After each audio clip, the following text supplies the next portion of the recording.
We're here. That's gone. That's Bryce Harper's 23rd homer of the season. The 3-run homer in the first was all the run support Steven Strasburg would need. Nats win 6-1 to complete the 4-game sweep of the Reds. Second best record in the league. Made a trade with the A's to better the bullpen. All good, but it gets better. Oh. Ryan Zimmerman followed Harper's blast with his 20th of the season and franchise record 235th career homer, passing my man Vladimir Guerrero, who passed along his congratulations, Jemele. Game recognized game, as Vlad, meanwhile, has moved up the stunt level rankings with the way he admired this home over the weekend. Bat flip and also a pose, the homeboy pose. I like it. They called you shotgun in your softball days. You ever sent 1 yard like that and admired it? Not that long. I have pointed and hit one out. All-time favorite players, Vlad Guerrero. It's time for your favorite show. What's good? Welcome to the best 60 minutes of your day.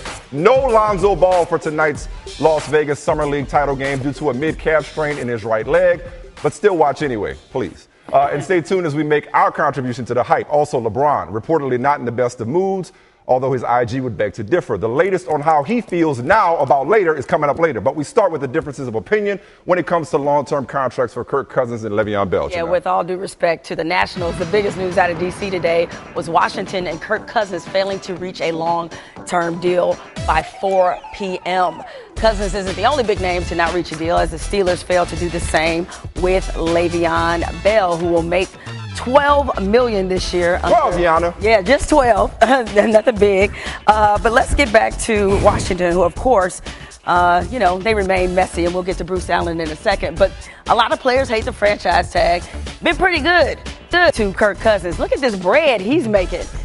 This will be the second straight season playing under the tag. First quarterback to do that, by the way. He'll make almost $44 million in that span.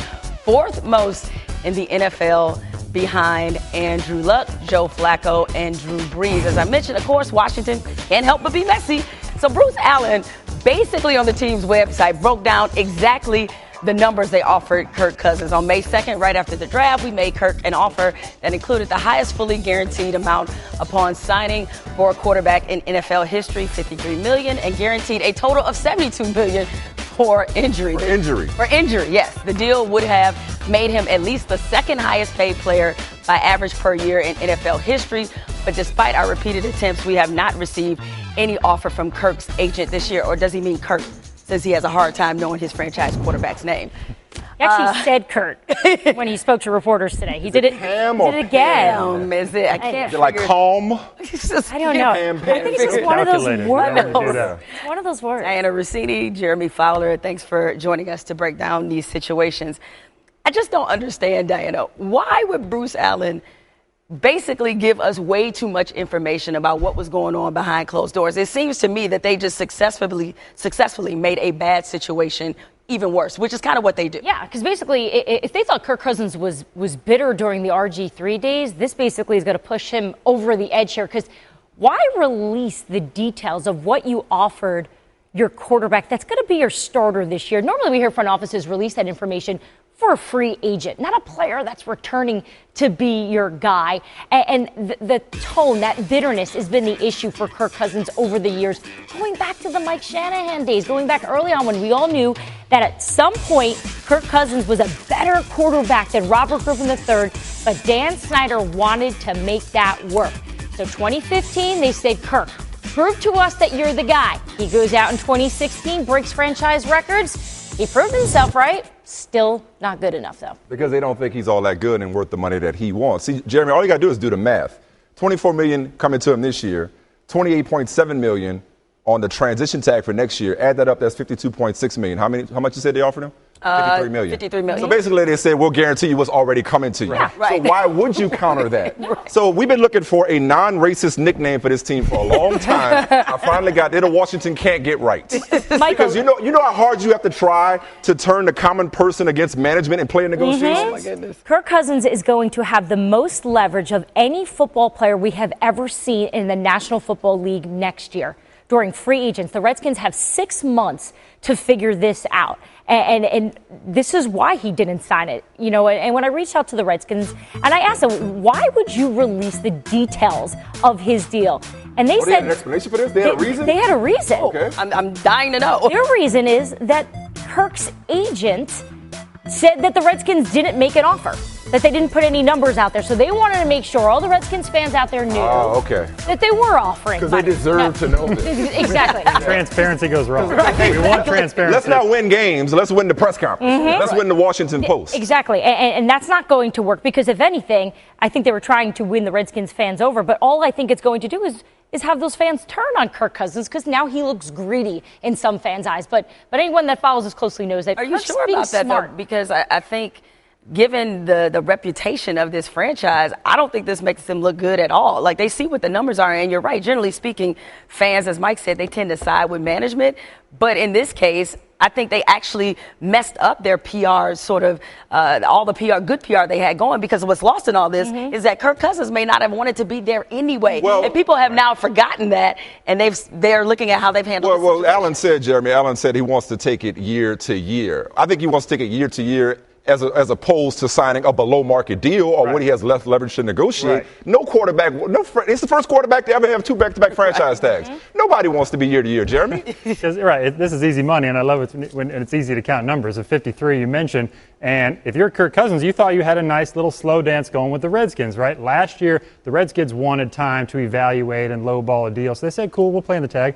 This year, it sounds like Cousins wanted time. He wanted to play on the tag, yes. Reversed it. But until they match money, because they were miles apart for a while now.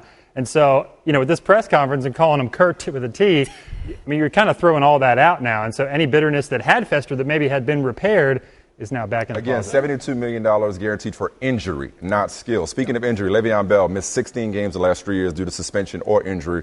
What's up with the negotiations that did not come to a deal at the deadline? I was curious about this one because you have essentially a top 10 player. Yes, he's been hurt, but when it doesn't get done, you figure it would. And so I called Le'Veon. I actually talked to him tonight, and he was pretty clear. He's like, look, things weren't particularly close on this. I was hopeful today that something would get done, but it didn't. And so they value me differently than I value myself.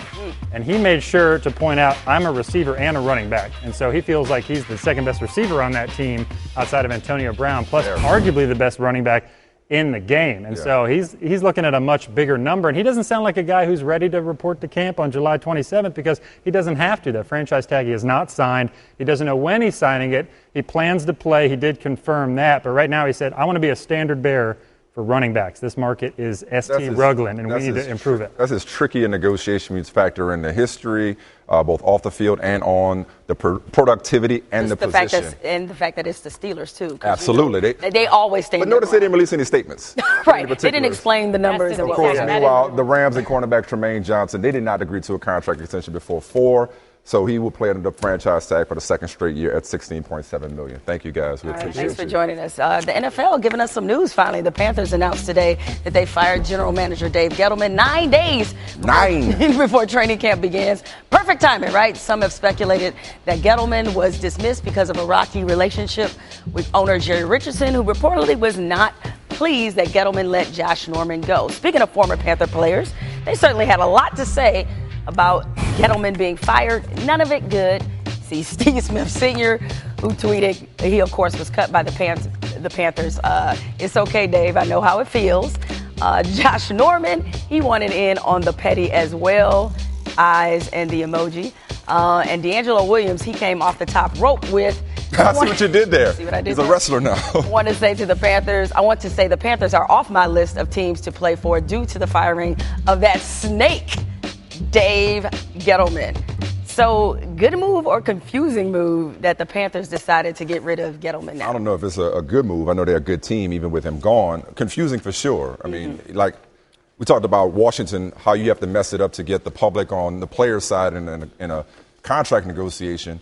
If you are Dave Gettleman, what did you have to do to get fired in July as a GM? Like, are you trying to build a clubhouse? Like right? You Was it called stealing boxes? Like, they got you on tape or something. Right. Like, how do you get fired on your day off or 9 days away from the start of training camp? So his work isn't done, but his imprint is already on this team through the draft and free agency, and it's still a good team. The farther and farther you get from the field, the less I think a move like this matters. Can Cam throw coming off surgery? Is Christian McCaffrey the all-purpose weapon they believe him to be?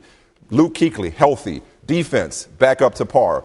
they can still contend in that division. And if Marty Herney, the guy who drafted a lot of those core players that they went to the Super Bowl with 2 years ago, if he comes back on an interim basis, then there's some familiarity there. Well, I guess to me it is both a little confusing and also a good move if the reason that they let him go is because they're looking at the contracts of Thomas Davis and Greg Olsen being up. Jerry Richardson has already seen and already knows that Dave Gettleman is a hardliner. He has that shame on you. Exactly, he has that reputation. And you get fooled again. Right. Sorry. So now he has these other two key players from the franchise with their deals being up. Maybe he saw like, I don't want to go through this again. I don't want to go through what we went through with Josh Norman and live with that regret. So let me get somebody who's more in line with my philosophy. The curious part is, you knew that 3 months ago. Yeah. Josh Norman didn't just walk out the door. Before Brandon Beane went to Buffalo, Thank he you. did walk out the door. I was like, you knew all of this. You knew who you had. You knew the type of personality he had. So why now? Or did you just up and decide, you know what? Today on this Monday, right before training camp, I'm just going to fire him. It's been a long evaluation and a lot of careful thought. Real long. It's supposed to be a bottom line business. 3 playoff appearances, 3 division titles in 4 years. Super Bowl appearance, and a 40-23-1 record, and you still get fired in July. This had to be a last resort. This could not have been something that was as simple as, oh, you don't know what you're doing. Because clearly he knew what he was doing. The Boston just didn't like how he did it. Yeah.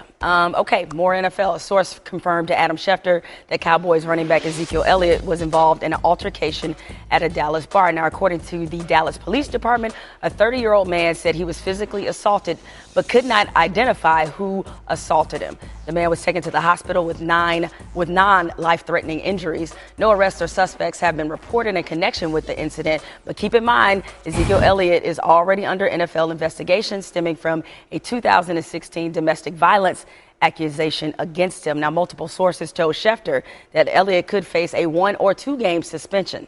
How troubling is this for the Cowboys? There's just too much going on here. You know, the knee-jerk is to piece all these different things together, and ultimately we've seen the commissioner suspend guys for having repeated incidents, okay? Like you have a collection of situations, and it's like, okay, you know what, you need to sit down for a couple of games. Obviously, the timing could not be worse, especially coming off of a guy who just recently, we talked about it on the show, just recently said, I've learned that I got to stay out of the spotlight. Everybody's watching. There's a microscope on all things Dallas Cowboys. But what we can't do, there have been no arrests. He hasn't been detained. He hasn't been charged. Like, forget innocent until proven guilty. It's like all you got to do is be accused nowadays, and it becomes a big deal, especially if you're the big-time running back in Big D. But we cannot connect the fact that he's being investigated with this situation and jump to any kind of conclusions or presume any kind of guilt or this guy's just a bad decision maker. Because that investigation is ongoing because the NFL has drug its feet on that investigation, frankly. That should have been wrapped up a long time ago. For whatever reason, it's been dragged out. Not to mention, the NFL has zero credibility when it comes to its investigations internally. So set that aside for a second. With this situation, we don't know what happened. We just don't. Now, could he do a better job of putting himself in better situations or in better surroundings? Yeah, but he can't go out. Unless and until I know that he knocked this person out and broke his nose or he's at fault, I can't have some kind of hot take about this. It's just, maybe you just need to stay out of the public for a while. But that's unrealistic to ask a guy to do. Now, that's fair. We don't know what happened. However, I guess whatever it is, and this is just the reality, not just for Ezekiel Elliott, but I would say for most people in any kind of public spotlight, is that whenever you are vulnerable and in a situation where you're around people who have less to lose than you do, you are putting yourself at risk. And all I'm saying from a common sense standpoint, I'm not suggesting that he go into hiding. I'm not saying that he, just stay in his house and never go out and don't talk to people or speak to people. I'm not saying that, but if I'm already under investigation by the NFL, and especially since in recent days we've heard the report that a suspension could be forthcoming. Or they're bracing themselves. Or bracing themselves. What if he didn't do it? What if he's being investigated off of an accusation of which he is innocent? And in this situation, the person couldn't identify who hit them. Right. You may end up being right with everything you're saying. Maybe he's a knucklehead and just. I don't think he's a knucklehead. I'm saying that. That's not what you said. I don't mean to put words in your mouth. I'm saying maybe he just is prone to poor judgment. Maybe. Or maybe the investigation's one thing, and this situation, whatever it is or isn't, is something altogether different. The one thing to me that still stands out as idiotic was when he exposed a young lady on St. Patrick's Day. That was the worst optics. What's the commonality? Him. The commonality is him, and the commonality is you always being in a position where your name is in the mix. But we don't know the other two. Doesn't matter, Mike. I'm hearing about you too much. Oh, no question. That's what I'm saying. I'm like, exactly. 100%. I was like, I need to hear about you less. Do less. Okay. This could be us, Melo, but the Knicks playing. Kendrick Lamar played Houston over the weekend, and CP3 and Harden were in the building playing nicely off the court. The team building and team bonding. Only a matter of time before they make beautiful, harmonious music on it. Okay. Knicks management, though, singing a different tune when it comes to Melo than Phil Jackson did. Knicks president Steve Mills says Anthony could remain with the team this season, despite acknowledging that the organization will continue to pursue a trade involving Anthony. Mills also said that the Knicks would not pursue a buyout of the remaining years on Anthony's contract. Woj reports that Anthony is still counting on the team to carry out its agreed-upon mandate to trade him to the Rockets. I'm not going to look back on what happened with Carmelo, with Phil, and what I know is that I've been in communication with Carmelo and Carmelo's team following the season. I think that we will be a good developing team if Carmelo is part of the team, and we will be a good developing team if he isn't. But I think that we will be in constant communication with Carmelo and Carmelo's camp, and we'll come to some resolution that works well for both of us. He said it's going to be a good team. Look, unless my man wants to be stuck like Chuck, I think it's about time for him to expand that list of teams for which he would waive his no-trade clause. I don't think he has to at all. I mean, and I'm thinking more or less about the things that have always been important to Melo. One, his money, and two, New York. And look, I know that C.J. McCollum and the Portland Trail Blazers, they shooting their shot, okay? Or C.J. look good in that uniform. Well, maybe. I like him in Rip City. Well, but here's the thing: money and New York. New York has always meant something to him, all right? And I think for him, especially considering his family situation, wanting to be close to his son, why would he go to Portland? Well, setting that part aside. Well, I mean, look, he would go to Houston. Right. He'd go to Cleveland. I mean, I know he has obviously personal connections to both CP3 and LeBron. And Houston and Cleveland are both two teams a little bit closer than I think Portland is to winning the title. But if you were to go to a team like Portland, for example, with that backcourt and that big man, you put him in the mix, they can be an interesting team in the West. Maybe not top 2 or 3, but an interesting team in the West. I guess what I'm saying is we're talking strictly basketball and not, the market or, not his personal situation, strictly basketball. Do you want to play meaningful basketball, or do you want to waste the rest of your remaining years playing in New York? Yeah, you're playing in front of great fans and in the world's most famous arena, but big market.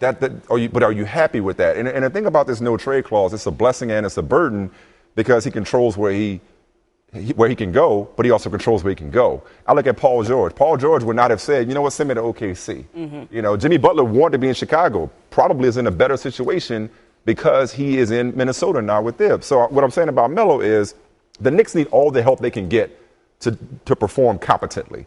Help them out by expanding this list beyond 2 teams. Nobody wants Ryan Anderson's contract. This Houston thing will be awesome. I know he wants it. I've seen it. I know he wants to play with CP3. Right. Nobody wants Ryan Anderson's contract. It may be too complicated. So if your alternatives are Houston or Cleveland, which are just dreams, versus going back to New York and playing on a losing team and not making the playoffs again, maybe you need to come up with other options. Has Melo not always shown you who he was when it came to this? He always has. And look, he always wants everything both ways. He wants the money and he wants to be able to win. He wants it to be one way. Right. And it's the other way, right? He wants to be able to win on his terms. And unfortunately, a lot of other teams out there do not meet his terms. And he got the no trade clause. He has the leverage. And I do think despite the organizational changes, I'm sure there's some level of animosity there. He's not going to walk away for a penny less. He's not going to do it. That's the messed up part. He's got his mindset on going to Houston, his heart and mindset, and he'd have to recalibrate and shift his paradigm. Just like he had his heart and mindset on coming to New York from Denver, and he didn't care what they had to give up to get him there. So he's always been this dude. Speaking of Houston, now when we were in our production meeting earlier today, we kind of clowned the Rockets for announcing they had a big announcement coming this afternoon. Turns out they really did have a big announcement. Big. Owner Leslie Alexander is putting the Rockets up for sale. Alexander has been Houston's owner since 1993. Graduated from high school then. When he bought the team for $85 million, Forbes estimates the Rockets are worth $1.65 billion. Guns and butter, ladies and gentlemen. Does it make sense for Alexander to put the Rockets on the market? They got Chris Paul, seemingly have gained some ground on the Warriors. Might make dollars and cents, to your point, being valued at $1.6 billion. You want to go in on this? Like, does Rockets Twitter come with it? You want to go in on it? What's better than $1 billionaire? Two. Right. Jay and Bay could come in. Could meet Found me, a way to you, rinse Jay-Z, it. Beyonce, all of us. No, Right. like, look, this is bittersweet. I mean, like, obviously, he's put a lot of thought into this. He's put a lot into this team. And it's a perfect time to sell, given what organizations and franchises are going for. You're talking about a contending franchise that's on the cusp of maybe breaking through. I mean, the Mbamute signing, I got excited when I saw that. No, I really did. I know it's not it's a starting small forward in the Clippers. Sneaky, yeah. There's your defensive help you needed. Right. But on the flip side, I'm like, this is the guy that's been presiding over them during their glory years. And you can't always guarantee who's going to come in the door. Does the next guy come in the door and run it with the class and the commitment that Leslie Alexander did? If I'm a fan of the Rockets, I'm concerned about somebody other than him owning this team. Well, that I would be concerned about if I were a Rockets fan right now, because you're right. You never know who you're going to get. And look, ask Knicks fans about when you're stuck with an owner. You're usually stuck with them for a really, really long time. And so if they're a bad one, that can put you in an impossible situation. But I get why he's trying to sell now from just a business standpoint. We see what they're worth.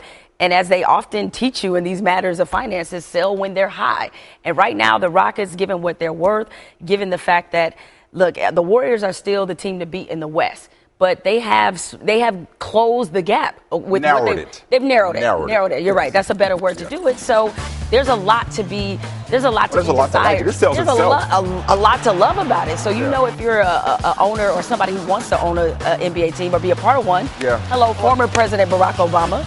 Then maybe this situation looks fantastic. But you know, I'll take something back, because I was saying, you never know who gets it and whether or not they'll have the same commitment as. If you're going to pay 1.6 to 2 or more, I think the Clippers went for $2 billion. Right. If you're going to pay more than $2 billion for a team, you're probably paying it with the intention of that team winning and paying into the luxury Especially tax. paying that high. So, I mean, somebody good will take over. Yeah. Well, I'll maybe on a piece of this squad. Because You want to put 5 on it? Daryl Morey, that's our guy. I had stock in this last year. Lonzo Ball has been the king of Summer League. Not sure what's been a bigger story, his on-court performances or the shoes he's wearing. Unfortunately, Mike let the cat. Mike let the cat out of the bag. Lonzo, he has suffered a calf strain, will not be playing in tonight's championship. Hear that?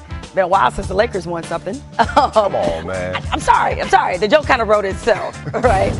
But nevertheless, I still plan on watching. I'm sure Rachel Nichols, being the astute and wonderful NBA guru she is, will probably watch as well. But Lonzo, though, he's been the story of this entire Summer League. So, I mean, I guess the hype is real, right? Well, here's the good thing. Or justified. He's played really well. It is fun to watch this kid play basketball. He had that great football-style outlet pass. He had the up-and-in layup the other night. He had the punch pass last night. His court vision is the real deal. His basketball IQ is the real deal. And look, it is going to get harder when he plays against real experienced veterans and pros. So does this mean well, I mean, look, the windows get smaller. These passes look great now because there's big windows to pass through. When guys play at a faster pace, those windows, like football, right? The windows get smaller.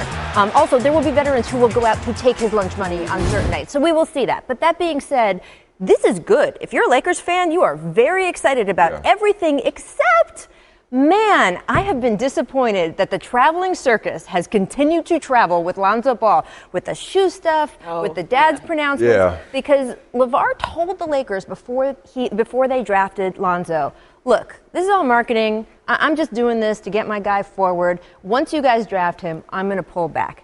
That has not happened. Well, see, I think people are giving him too much credit on the shoe tip, too much credit for this being some kind of grand plan when it comes to a bidding war. No, this is saving face and trying to put spin on the fact that the big baller brand shoes are not conducive to your son's performance. Because if you're going to have a brand, you got to have a product. He's producing because he's wearing better shoes. So I don't think the shoe brands are looking at him saying, oh, well, look how he's modeling our shoes. Maybe we'll give him the $1 billion he wants. It's no, thanks for the free advertising. Yeah, but it's a backtrack of more than just the shoes, because they came out and they sold this as, hey, we're independent, we're going to invest in ourselves, we're going to bet in ourselves, and by the way, we should get our own money off of this kid's likeness. He's got to wear them. That's my point. But that's my point. My point is that they sold the bill of goods. These are $500 shoes as being about something more than just shoes. right? This is about, hey, it shouldn't be just big shoe companies and shareholders profiting off these young kids. We should be the ones eating off of this. I kind of bought into that. No, conceptually, right? he was that seems cool. The philosophy. Okay, so then don't sit here and even tell me. Then I'd rather have him admit the shoes don't quite work than to sit here and say, oh, we're really trying to start a bidding war. Because then everyone who paid those $500 is just a chump. Because, Rachel, if you trying to make a profit and an independent, I want to know what kind of materials, where are they making these shoes? Sure. Because that matters when it relates to performance and maintenance in your feet and your ankles over the course of 82 games. The only thing I was going to say about the basketball tip was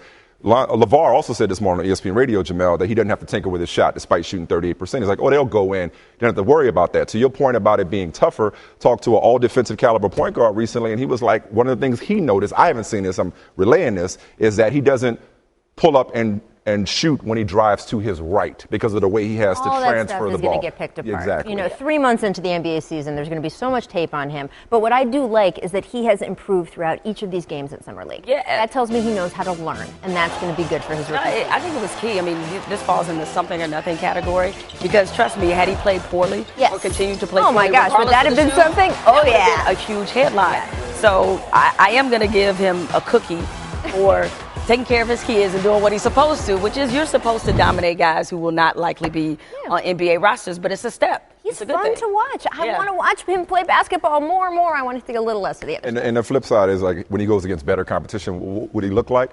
When he's surrounded by even better talent. Yeah. Not just this year, but going forward, how much better can he make them?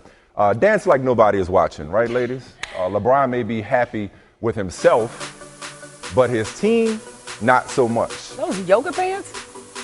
Why you focus on all the wrong details? This man living his best life. Okay. Problem is the Cavs, like been no pants stands. They've been watching every other contender get better while they can't even get a GM.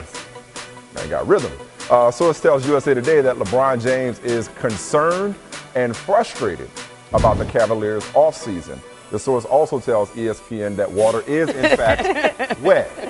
Right. Rachel, like, going back to the first loss in the finals, Jemele and I talked about this the next day. LeBron has never taken losing lying down. No. And the fact that they don't even have anybody to make these moves is one thing.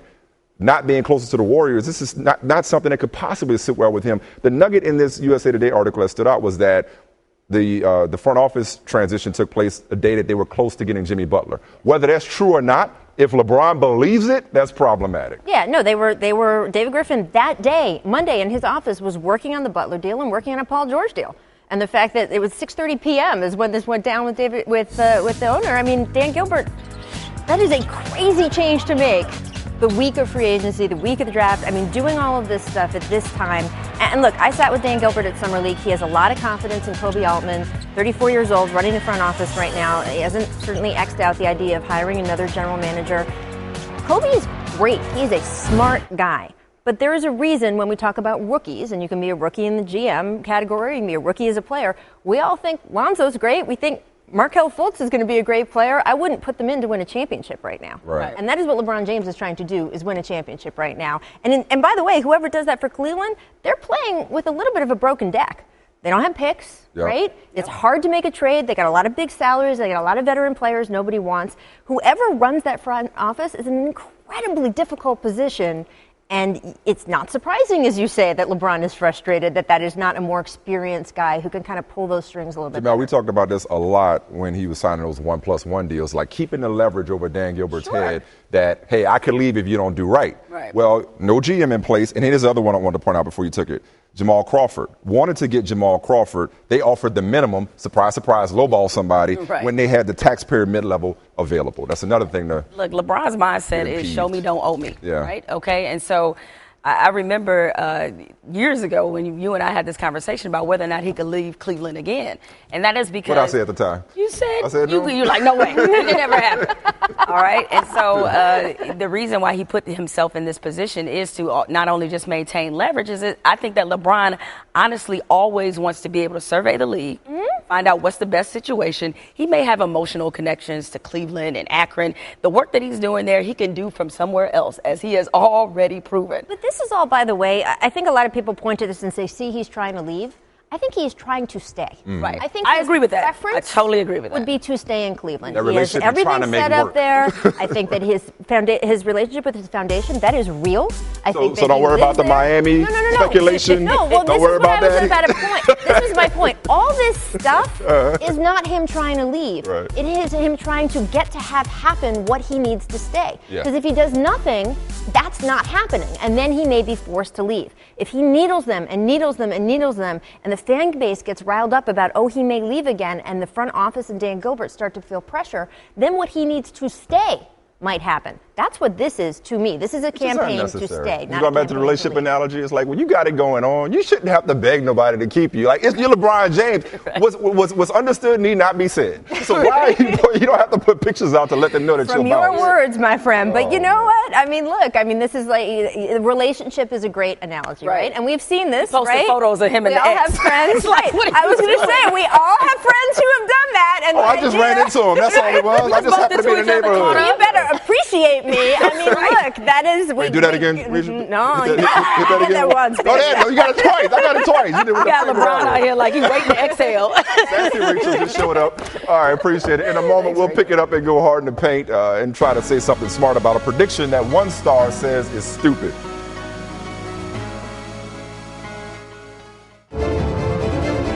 The Jaguar F-Pace.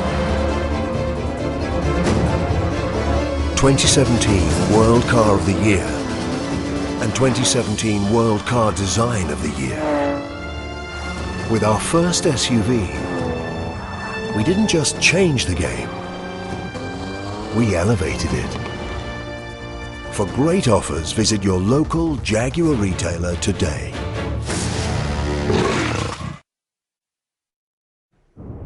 So Julian Edelman told the Boston Herald that it's stupid to even talk about the Patriots going 19-0. Well, seeing as though I'm already an idiot, I'm quite comfortable having this conversation. Go ahead, Mike. I'll have it by myself because you're the smart one, so you be quiet. Okay. No, I mean, it's stupid for him to talk about it. And of course, the one game at a time, Patriots are never going to do it. But what's stupid is how a team that came back from a 28-3 deficit in the Super Bowl acted as though they lost it. As he looked at their roster, My goodness. okay, and this is no disrespect to some of the teams that are on the schedule, because there's some landmines there, certainly for sure. Always. But no, I mean, even that just to me is a testament to how good this team is. The fact that we could talk about that right now, and it's not a crazy conversation. Well, and it's not crazy for them to do it because this is how they can do it. Because they're never going to, Belichick's going to always convince them that they stink. Right. No matter how many great players they have, no matter what they did this offseason, no matter what they did in this game, he's going to convince them that they're nothing and that they're all going to get cut and anybody from Tom Brady can be traded. And that's how one game at a time they're blowing people out. You're not going to hear anybody say anything about a dream team or anything like that. No, I don't think you have to worry about that with the Patriots. They definitely try to sell low. And they will go 19-0. Just don't put that out. Love that prediction. Eagles coach Doug Peterson says with the addition of Alshon Jeffrey, Torrey Smith, and LeGarrette Blount this offseason, this team has more talent than the 90s Packers teams that he was a part of as a player that went to 2 Super Bowls, winning one of them. Hottest take of the day. So, I mean, he just got Favre. Kind of cancels out everybody else. Exactly. By himself. No, look, it's a good group. It's a really good group. A lot of promise, a lot of different weapons that Carson Wentz can now play with. But to your point, what you just said about how the Patriots don't do stuff like talk about themselves as a This isn't Vince Young saying Dream Team, but it's more you're talent talking about than they better than the 90s Packers. Like, all right, man. They could be good, but I mean, look, Relax. Can they even be the best team in the division? Relax. Absolutely relax. Lions president Rod Wood has been in contact with Calvin Johnson, inviting him to trade camp in hopes of mending the relationship between the team and their all-time leading receiver.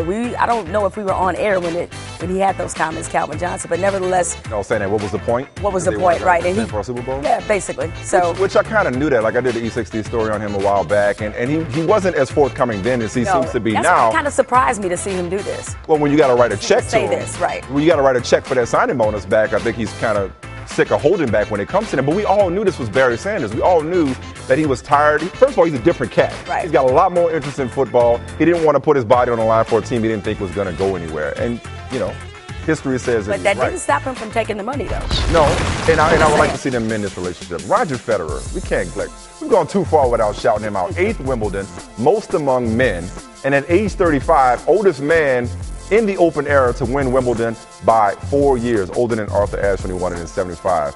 My man, though, said that he drank a little too much of the Champions Dinner. You're allowed, Roger. His head is still spinning. Cheers to you. That's what I'm saying. Have You're another. allowed. He's just, I've referred to him as this many, many times before, not like it doesn't still apply. Great sportsman. Great for the game of tennis, great for sports. He's somebody, I know a lot of people were deflated when Venus lost in the final, but seeing him win and seeing his reaction, even at age 35, having gone through this dance more than a few times and winning, it was just something tremendous to see. Sportsman is a title reserved for a few people because it connotes class. It connotes Exactly. grace and dignity. So, Mike, you know I was the one that got you on board with this Mayweather-McGregor fight. You pulled out all that money and said, hey, I'm going to put my money down and order it. You still feel the same way, even though their media tour, which ended last Friday, has seemingly gotten out of hand. At the last one, the last media press conference, a total of 236 curse words were said, not to mention we have a gay slur being said by Mayweather. We have some racial taunts by Conor McGregor. Now I'm starting to feel a little dirty about this. Yeah, 236 over the 236 cuss words. But it's like, look, we were already going to feel dirty giving these two fools our money. Right. You have to remind us of it. Like the farce of the century would have sold. People, we were in it just for the sheer novelty of it. Mm-hmm. But now you gotta show your true colors, and we don't want to hear that it's just promotion because they didn't have to do that. They could have just threatened each other, made predictions. They showed who they really are, and now, yeah, it's gonna be a lot harder to shell out that money. Predators fan Andrew Fudge tweeted at the team in early June in hopes of winning free Stanley Cup tickets. It wasn't until this morning did he check his DMs and realize he'd won. This morning. So you tweeted for a contest and then it was the game 6 though. When still clinched. Look, sometimes everybody's DMs aren't as active. Wait. I wasn't talking about you. Oh, okay. Because you that finger was coming this way. No, not at all. No. Everybody, I don't know about your DMs. I don't know what goes down in your DMs. I'm saying everybody's not as active, so you don't check them all the time. But if you apply for, that's like giving a obsolete business card. You know how they have those free lunch promotions, like drop your business card in and then you give them like the wrong number. Yeah. Like if this was really the way you entered the contest, why? Yeah. Tom Izzo, your favorite coach, now he's mine. That's not the 5-second rule, that's the 3-second rule. I go 3. You go 3 seconds? Depending on the floor, I go 3. I don't know, Mike. If it's my 3, I don't care how long it's been there. I think you would go 10 seconds. Like I said, it depends on the floor. If it's mine, I go as long as I want. It depends on the food too. If that was popcorn, I'll allow it. Yeah, they don't consume dirt the same way. Correct. Some things you can't do that, but see that there. Can't do that like that's why he's the best coach in college basketball. See that blue collar mentality. Right. I make millions of dollars, but I still am not good enough to pick it up off the floor. I don't know what those are. So of course. Those big ballers? Like what are we doing here? They look comfortable. Are they like yays or yous? Is that marketing? Is that a sales pitch? I don't know what. It's like a sock with a sole, like an orthopedic shoe with a sock. All right, so y'all seen plenty of gender reveals. This is my favorite. You know why? Good eye. People giving this guy grief. I believe he's a broadcaster, but now swinging. Man, that was. Take that pitch. This is why these things are dumb. The gender reveals are dumb. Why? So if you ever get knocked up, we doing a gender reveal. No, we are not. Yeah, we are. And that ain't happening. So no, that's why can we officially say that they have run their course? No. Why? Do another one and you're getting the show tomorrow. No. Look, and in that situation, you just have to take one for the team. What was he doing? The next person's gonna get hit by a pitch and just have it all over him. Now we're talking. Don't play for the Nationals, bro. Noah Syndergaard resumed throwing as he returns, or hopes to return as he rehabs from injury. He tweeted, "Oh, baseball, will be so nice to hold you, touch you, feel you, and throw you today. I missed you." I mean, I'm sure you'd like to be free and maybe go out and meet some Latin guy that can dance, grind up on you, make you feel dangerous, but also safe. God, wouldn't that be sweet? Wouldn't that be nice? I mean, have some Latin guy sweating all over you, talking to you in languages you don't understand, needing you, wanting you, taking you. All we're really trying to say is, put your swords away for a second. Let's just finish this and move on. You know what? That glass does look half full. We have no sense on this show. Objection! Oh, stop it. Sustained, Jackie Bradley Jr. Your Honor, I move that we move to the immediate Article 39A session. The witness has rights. Speaking of A Few Good Men, Alec Baldwin, live Few Good Men on SNL 2018. It was a good day. Oh. Logan Morrison must think he's a career somewhere with this backflip after his game time. Seriously, that's up there. That adds some distance. That's not Jose Bautista in the playoffs, but that's in the 7th inning against the Angels. That's a backflip right there. That's how you make baseball fun again, right? See, it's just all in the. We'll see what happens flick in the of the next wrist. game. Speaking of bat flips, how about this little guy here, son of Hernan Perez of the Brewers? Good parenting right there. that's not how a it's flip. done. That's how it's done. That's assault, brother. It's like if he does that, he's Turn around. there's so much anger there. Hey, my birthday is coming up. I already know what I want you to get me. That life-size What? Joel Embiid balloon animal is for sale on Craigslist. A bicycle, that would take a lot of balloons. And honestly, Uncle Jeremy's a little tired right now. So why don't we do something like let's say a giraffe. Don't say thank you. Seriously, I want that. How many Wedding Crashing references can we get in today's show? Not enough. All right, before we call it a day, tell the people who has had a good day. It's a good day for some of my fellow ESPN colleagues because Topps is making some trading cards featuring sports media personalities, including Stephen A. Smith, Sage Steele, Tom Rinaldi, available July 19th. I invested a lot in Topps baseball cards I as have more a than you. I kid. guarantee I have more. So, I mean, we can't get on for one? Nah, we ain't on that level. No? We ain't Okay. on that level. Maybe Let's not. just be thankful for what we got. Shout out to Raheem Devon, William Devon, too. Congratulations to Paul Pierce, who will retire as Celtic after playing 15 seasons in Boston. Shout out to the Truth. We'll see y'all tomorrow. You're listening to Love Advice with Leanne. Caller, you're on the air. Hi, Leanne. Longtime listener, first-time caller. Why, in your professional opinion, do you never take my calls off the air? Is this Carl? Yep, it's Carl. I mean, we had a few dates. Everything was great. I thought, Well, you know, when you switch to Geico, you could save a lot of money on car insurance. Okay, awesome. You should call them. I will. Geico, because saving 15% or more on car insurance is always a great answer.